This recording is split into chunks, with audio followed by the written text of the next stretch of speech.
Forces that drive a market equilibrium. A market equilibrium is not just an abstract concept or theoretical possibility.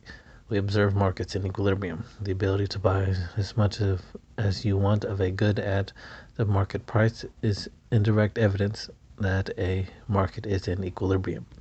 You can almost always buy as much as you want of milk, ballpoint pens, and many other goods.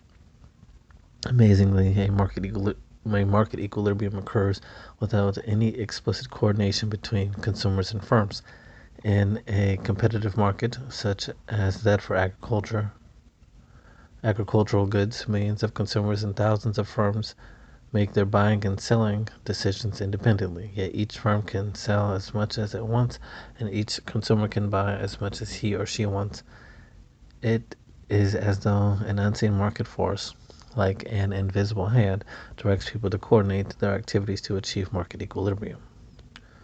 What really causes the market to be in equilibrium? If the price were not at the equilibrium level, consumers or firms would have an incentive to change their behavior in a way that would drive the price to the equilibrium level. Superscript 8, which reads, our model of competitive market equilibrium, which occurs at a point in time, does not formally explain how dynamic adjustments occur.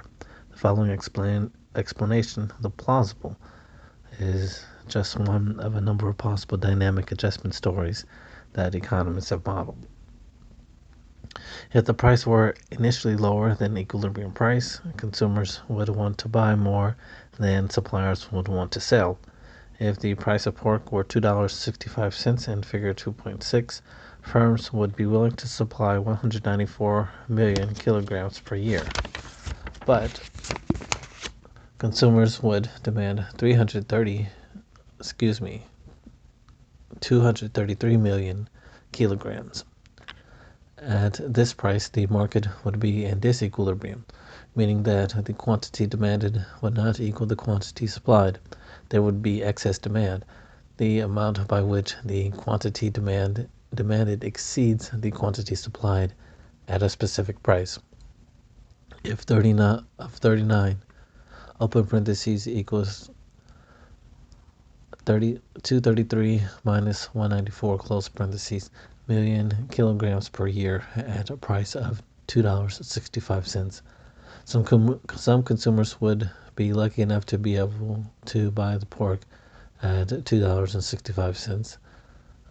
Other consumers would not find anyone willing to sell them pork at that price. What could they do? Some frustrated consumers might offer to pay suppliers more than $2.65. Alternatively, suppliers noticing these disappointed consumers might raise their prices. Such actions by consumers and producers would cause the market price to rise.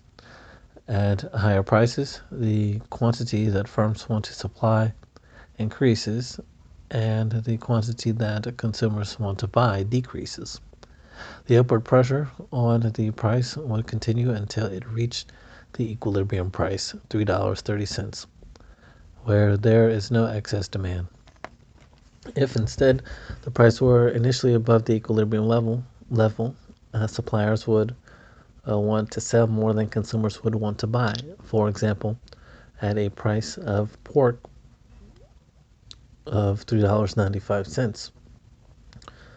Suppliers would want to sell 246 million kilograms per year, but consumers would want to buy only 207 million, as the figure shows. At $3.95, the market would be in disequilibrium. There would be an excess supply.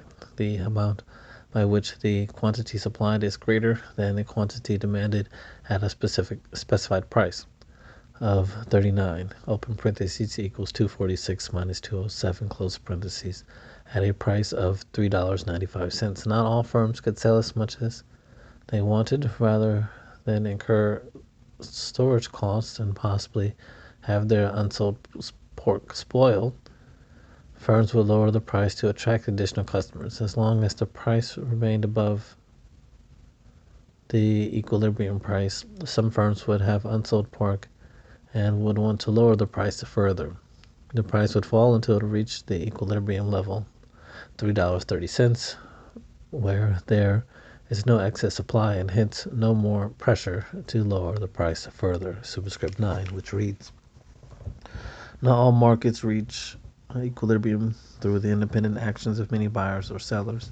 In institutionalized or formal markets, such as the Chicago Mercantile Exchange, where agricultural commodities, financial instruments, energy, and metals are traded, buyers and sellers meet at a single location or on a single website. In these markets, certain individuals or firms, sometimes referred to as market makers, act to adjust the price and bring the market into equilibrium very quickly. In summary, at any price other than the equilibrium price, either consumers or suppliers would be unable to trade as much as they want. These disappointed people would act to change the price, driving the price to the equilibrium level.